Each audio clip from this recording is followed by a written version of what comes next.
Maka berilmu itu penting sekali. Karena kenapa? Kita lihat di dalam Islam misalnya, menjelang kiamat, salah satu tanda-tanda kiamat yang besar adalah munculnya Dajjal. Kita sudah pernah pasti belajar tentang namanya Dajjal. Dajjal itu adalah, kalau misalnya diambil dari asal katanya, artinya itu adalah pembohong atau penipu. Jadi kalau misalnya kita berbicara tentang Dajjal, Dajjal itu keahliannya apa? Nipu, bohong.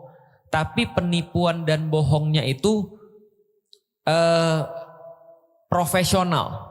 Jadi penipuan dan pembohongannya itu di luar level-level manusia zaman sekarang. Sehingga mengakibatkan perkara-perkara yang luar biasa juga. Misal kayak pembunuhan besar-besaran, lalu kemudian pembantaian orang-orang, terpisahnya keluarga, suami istri terus kemudian cerai. Ini adalah kerjaannya Dajjal. Maka sebelum Dajjal ini muncul, ada Dajjal-Dajjal kecil kan kata Rasulullah. Ada penipu-penipu atau pembohong-pembohong kecil yang membuat juga hal-hal yang sama. Latihannya saat ini mungkin ya Israel itu, Zionis gitu kan ya. Zionis itu adalah Dajjal kecil tuh. Kenapa? Karena membuat banyak sekali kerusakan. Jadi kita bisa bayangin kalau Dajjal belum turun, itu anak buahnya Dajjal aja udah kayak gitu. Apalagi kalau Dajjalnya turun. Kita bisa bayangin ya, sekarang anak buah Dajjal misalnya kayak Zionis misalnya, kelakuannya justru seperti itu. Kelakuannya bunuhin orang, lalu kemudian membantai orang, ngebakar anak-anak, lalu kemudian motong kepala anak-anak dan segala macam tanpa mereka merasa bersalah. Ngambilin tanah orang, ngambilin rumah orang dan seterusnya. Ini kan sama, kalau kita bahas tentang Dajjal, Dajjal ada yang gede ada yang kecil. Kelakuannya sama, penipuan, bohong. Dan bohongnya itu mengakibatkan satu hal yang besar, yaitu adalah pembantaian, pembunuhan dan seterusnya. Jadi kalau kita berbicara tentang Dajjal nanti, kata Rasulullah apa yang menjadi kunci ketika kita berjumpa dengan fitnah-fitnah semacam ini? Kuncinya adalah ilmu. Maka Rasulullah sampaikan, kenapa begitu sulit masa-masa akhir itu ketika ketemu dengan banyak penipu-penipu atau Dajjal-Dajjal itu, ataupun yang besar ataupun yang kecil, karena ilmu itu sudah semakin sedikit. Padahal kunci untuk menghadapi Dajjal adalah ilmu, mengetahui. Tapi ilmunya sudah semakin sedikit. Kenapa sedikit? Karena kata Rasulullah ulama-ulamanya banyak diwafatkan. Ulama ini siapa? Ulama ini adalah orang yang pegang ilmu. Maka ketika ilmu-ilmu itu sudah diwafatkan yang megangnya, maka yang tinggal adalah orang-orang yang bodoh. Ketika banyak orang-orang yang bodoh, Dajjal keluar, kira-kira orang-orang bodoh ini ikut Dajjal atau ikut yang benar? Ikut Dajjal. Makanya zaman sekarang kalau kita lihat, misal contoh ya, kita ambil contoh sederhana aja, Zionis misalnya. Kenapa orang-orang masih banyak yang dukung Zionis? Karena mereka nggak paham. Di Indonesia kira-kira banyak nggak orang yang masih dukung Zionis? Banyak. Kenapa? Karena mereka nggak paham. Karena mereka nggak ngelihat sesuatu yang kita lihat. Alias mereka nggak punya itu.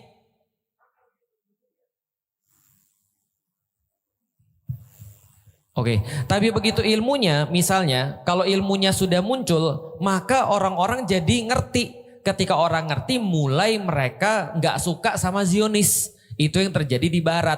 Makanya zaman sekarang kalau kita ngelihat orang-orang di negeri-negeri kaum muslimin sama di negeri-negeri yang bukan muslim, lebih banyak yang sadar orang-orang yang di negeri muslim atau orang-orang yang di negeri yang bukan muslim. Yang bukan muslim. Kenapa? Karena mereka punya ilmu. Mereka ngerti Zionis kayak apa, Israel kayak apa. Maka mereka mulai melawan Zionis, nggak suka sama Zionis. Tapi di Indonesia, karena mohon maaf nih, di Indonesia jangankan ngomong Zionis, yang aneh-aneh aja masih laku, betul nggak? Ada pintu untuk pergi ke Mekah dari Indonesia, kan gitu kan ya. Dulu Sunan siapa? Sunan Gunung Jati kalau misalnya pergi ke Mekah haji dari sini. Banyak nggak kira-kira yang percaya? Banyak, ngantri tuh orang-orang masuk goa supaya apa? Bisa untuk pergi haji, pergi umroh. Itu banyak di Indonesia tuh. Ada orang-orang gila berpenampilan seperti ustadz dipercaya kan gitu kan ya. Nah itu artinya pengaruh ilmu itu penting banget. Kalau seandainya ilmu itu nggak ada, maka perbuatan-perbuatan kita pasti cenderung pada sesuatu yang salah. Jadi kalau teman-teman sekalian ngelihat Indonesia zaman sekarang, solusinya apa? Sederhana, ilmu. Ini belum yang muncul Dajjal. Yang muncul baru pemanasannya Dajjal. Kata Rasulullah Shallallahu Alaihi Wasallam, Dajjal itu bosnya. Akan didahului oleh band-band pembukanya. Siapa itu band-band pembukanya? 30 Dajjal kata Rasulullah. Jadi sebelum Dajjal yang paling tinggi ada 30 Dajjal-Dajjal kecil yang muncul. Dan di zamannya Abu Bakar 8 yang muncul. Berarti tinggal berapa? Tinggal berapa? 30 kurang 8. Tinggal 22 lagi Dajjal yang muncul dari zamannya Abu Bakar sampai dengan sekarang. Siapa? Kita nggak tahu. Yang jelas Dajjal-Dajjal ini kata Rasulullah, ciri-cirinya adalah dia kelihatannya benar tapi sebenarnya dia salah. Itu ciri-cirinya. Dia pintar ngomong sehingga apapun yang diomongkan itu kelihatannya benar. Padahal itu nyata-nyata bohong tanpa ilmu. Itu adalah yang kita lihat zaman sekarang. Di Indonesia banyak banget. Padahal aku yakin itu belum termasuk golongan Dajjal yang 30 itu. Artinya apa? Ilmu ini penting banget. Kalau kita mau lewat fitnah dunia, maka kita harus ngerti tentang ilmu. Dan ilmu ini apa? Ilmu ini adalah segala sesuatu yang membuat kita lebih dekat dengan Allah. Segala sesuatu yang membuat kita lebih takut sama Allah. Itu adalah definisi ilmu. Makanya Allah Subhanahu wa taala itu nyampein kepada kita di dalam Al-Qur'an, innama yakhsyallaha min ibadihil ulama. Sesungguhnya orang yang paling takut di antara hamba-hamba Allah kepada Allah adalah para ulama. Artinya ilmu itu adalah sesuatu yang membuat orang jadi takut kepada Allah. Karena dia takut kepada Allah, dia mau nurut kepada Allah. Itu artinya ilmu. Selain itu namanya bukan ilmu yang bermanfaat. Makanya pertemuan yang terakhir kita bahas tentang ilmu yang manfaat, tentang ilmu yang tidak bermanfaat. Kenapa sih ketika kita doa misalnya, kita selalu minta pada Allah, Allahumma inni as'aluka ilman nafi'an. Ya Allah, kami meminta kepada Engkau ilmu yang bermanfaat. Kenapa? Karena kalau ilmu tidak bermanfaat, jadinya bukan mendekatkan pada Allah. Jadinya bukan membuat kita takut sama Allah, tapi sebaliknya membuat kita justru lebih taat sama setan. Lebih membuat kita merendahkan orang lain, membuat kita bangga diri, membuat kita jauh daripada Allah dan justru menjadikan diri sendiri sebagai Tuhan. Ini kalau tidak bermanfaat. Tapi kalau bermanfaat pasti membuat kita takut pada Allah. Nah, makanya ini pentingnya ketika kita berbicara tentang masalah bagaimana membentuk keluarga yang baik, ya pasti adalah ilmu, itu kuncinya. Dan di pertemuan yang terakhir aku juga sudah bahas pada Bapak Ibu sekalian tentang kedudukan antara syariat dan etika. Kan gitu kan ya, bahwasanya kalau Bapak Ibu sekalian masih ingat, aku selalu bilang bahwasanya di dalam Islam itu etika lebih penting daripada syariat. Kenapa? Karena etika itu di atasnya syariat. Bukan berarti syariat nggak penting. Syariat penting banget. Tapi kalau kita berbicara cuma syariat doang, maka itu tidak cukup di dalam Islam. Dan tidak cukup untuk membentuk keluarga yang baik. Kenapa? Karena kalau syariat doang, maka dia jadinya adalah justru kontraproduktif. Atau jadinya adalah sesuatu yang berbahaya. Nih aku coba jelasin lagi Bapak Ibu sekalian. Nih coba lihat ya Bapak Ibu sekalian ya. Di dalam Islam itu ada yang namanya akidah. Ada yang namanya keyakinan, ada yang namanya syariat. Syariat itu adalah aturan-aturan. Di atasnya syariat itu ada namanya etika. Etika ini sering disebut dengan adab, sering disebut dengan akhlak. Apapun namanya, tapi itu adalah sesuatu yang lebih tinggi daripada etika. Misal, kalau kita lihat ya, kalau kita kerja di sebuah perusahaan, maka perusahaan itu punya akidah. Apa itu akidahnya? Akidahnya adalah ide. Ide tentang perusahaan ini mau ngapain. Itu idenya. Misal, kalau perusahaannya adalah perusahaan catering, berarti idenya adalah dia berusaha untuk buat makanan sebanyak-banyaknya untuk bisa dijual sebanyak-banyaknya orang, lalu dapat keuntungan dari makanan itu. Maka idenya ketika setiap karyawan direkrut ke sana, pasti karyawannya harus ngerti tentang makanan. Karyawannya kalau dia direkrut untuk jadi chef berarti harus bisa masak. Kalau dia untuk marketing maka dia harus ngerti orang-orang yang tempat orang-orang itu dijual makanan itu, atau segala sesuatu yang berkaitan dengan ide bisnisnya. Itu adalah namanya akidahnya. Idenya kayak apa. Dan di dalam perusahaan ada namanya aturan. Aturan itulah namanya syariat. Jelas sampai di sini? Misal contoh syariat atau aturan di dalam perusahaan itu kayak apa? Misalnya masuk jam 9 pagi. Itu salah satu contoh. Pulang jam 5 sore, itu salah satu contoh. Masuk kerja harus misalnya berpakaian yang sopan misalnya. Atau kita punya jenjang-jenjang, ada bosnya, ada karyawannya, ada manajernya dan segala macamnya. Itu aturan-aturan di dalam perusahaan.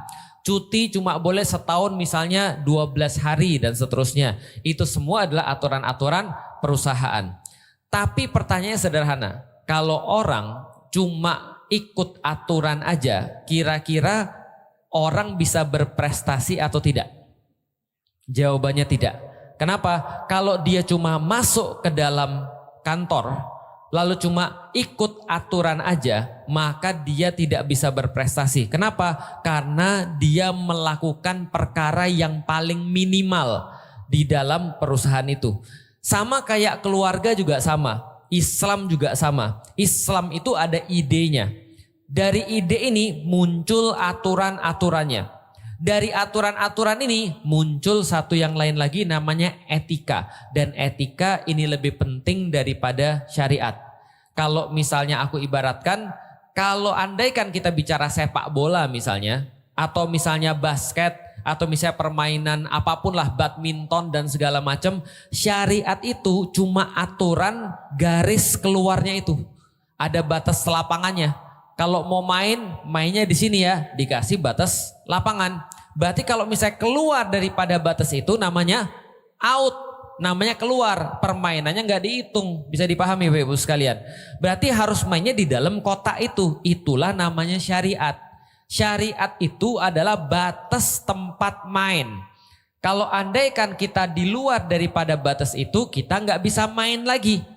Tapi pertanyaannya sederhana.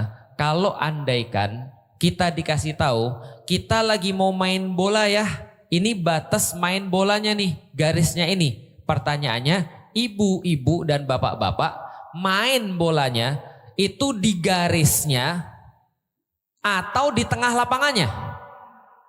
Bisa dipahami maksudnya? Berarti mainnya bukan di garisnya kan? Tapi di lapangannya kan? Karena kalau garisnya mah sempit, nggak mungkin main di situ. Itu cuma dikasih tahu bahwa ini batasnya nih. Kalau mau main di dalam batasnya.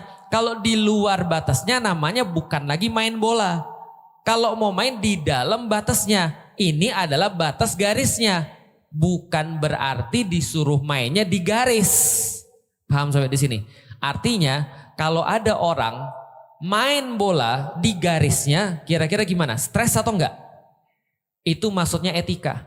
Etika itu adalah main tuh di dalam bolanya. Tapi pertanyaannya sekarang adalah, kalau kita lihat orang-orang muslim zaman sekarang, kira-kira yang mereka pentingin mainnya atau garisnya? Paham sudah di sini? Kira-kira mainnya jadi enak atau enggak? Jadi enggak enak. Kita itu harusnya begini, yuk kita main yuk.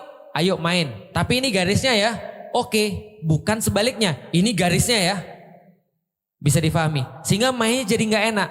Nah, ini pentingnya etika. Dan ini bukan hanya kunci bagi keluarga yang baik, tapi ini adalah kunci menjadi umat yang baik juga.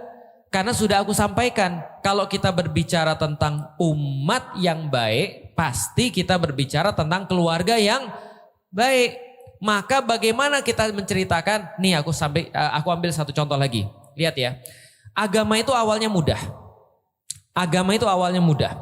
Cuman kita yang jadi mempersulit gara-gara kita nggak ngerti idenya apa.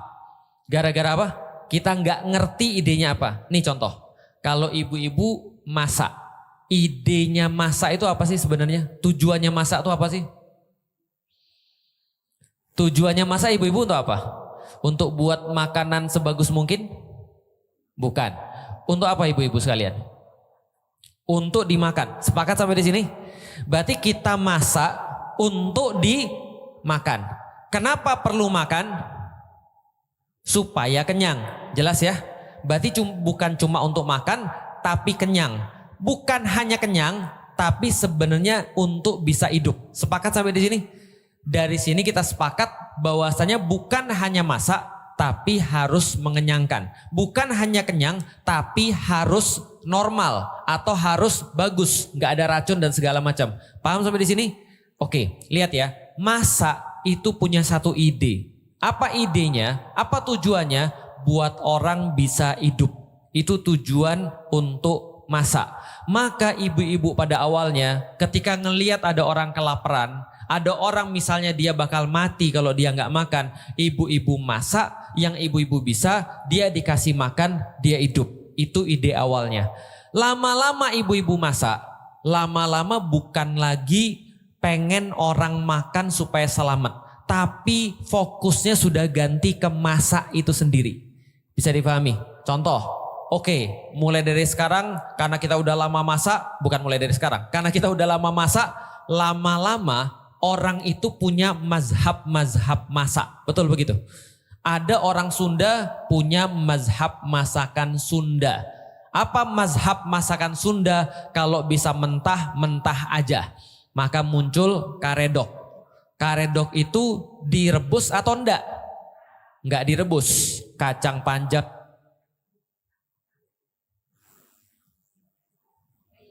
Ngomongin makanan mati dia. Oke, kacang panjang atau buncisnya yang dipakai? Kacang panjangnya nggak direbus, ya kan ya?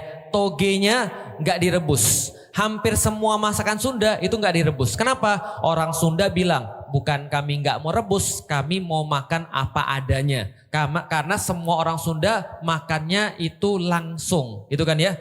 Lalu terus kemudian orang Sunda masak sayur asem. Sayur asemnya Sunda asin atau manis? Asin sama asem, namanya juga sayur asem kan itu kan ya. Nah ini sayur asem kami isinya begini, gitu kan ya. Lalu kemudian bubur Sunda ada kacangnya. Lalu muncul lagi selain mazhab Sunda, mazhab Jawa. Mazhab Jawa hampir semuanya dimasak. Namanya bukan karedok, namanya gado-gado. Gado-gado direbus dulu. Lalu kemudian buburnya nggak pakai kacang. Lalu kemudian mereka tehnya manis. Orang Sunda nggak manis. Lalu sayur asamnya manis dan seterusnya. Muncul lagi mazhab masakan Cina karena ada orang Cina. Orang Cina kalau masak pasti pakai bawang merah, bawang putih dan seterusnya dengan caranya masing-masing. Ada mazhab Jawa, ada mazhab Sunda, ada mazhab Cina, ada mazhab Sumatera dan seterusnya. Bisa difahami sampai di sini? Lama-lama, ingat tadi tujuannya masak apa tadi tujuannya? Ngasih makan orang supaya bisa hidup. Lama-lama karena mereka sudah terlalu lama melakukan itu, lama-lama mereka komen, itu tahu nggak orang Sunda pelit banget. Kalau ngasih teh nggak pakai gula, masa ngasih teh aja nggak pakai gula? Harusnya tuh pakai gula. Gula kan nggak seberapa mahal, kenapa nggak pakai gula? Lalu orang Sunda ngeritik orang Jawa, sayur asem manis, sambal manis, apa-apa manis. Itu masakan atau gula semua? Bisa dipahami Bapak sekalian. Orang Cina ngeritik orang Jawa dan orang Sunda karena masakannya berbeda. Paham sampai di sini? Padahal tujuannya harusnya adalah apa? Sama-sama kenyang, sama-sama ngasih makan. Tapi mereka lupa, fokusnya malah pada aturannya. Padahal aturannya itu supaya kita nggak keluar dari situ. Contoh aturan kalau ngasih orang makan, jangan dikasih racun, jangan dikasih sesuatu yang misalnya nggak bisa dimakan dan seterusnya. Jangan babi, yang penting kan itu kan ya. Tapi kan kita kemudian fokus pada aturan-aturannya sehingga tujuannya nggak jadi, malah ribut, nggak ngasih makan orang. Bisa difahami sampai di sini Bapak Ibu sekalian. Ini yang terjadi banyak di keluarga dan ini yang terjadi banyak di umat juga. Maka kalau kita lihat Islam itu sebenarnya mudah, Islam itu sebenarnya sederhana. Maka Rasulullah Shallallahu Alaihi Wasallam berkali-kali bilang sama orang, permudah agamanya, permudah Islamnya bagi orang. pilihlah Islam tuh yang paling mudah bagi kalian, kata Rasulullah. Kenapa? Karena Islam pada awalnya itu mudah.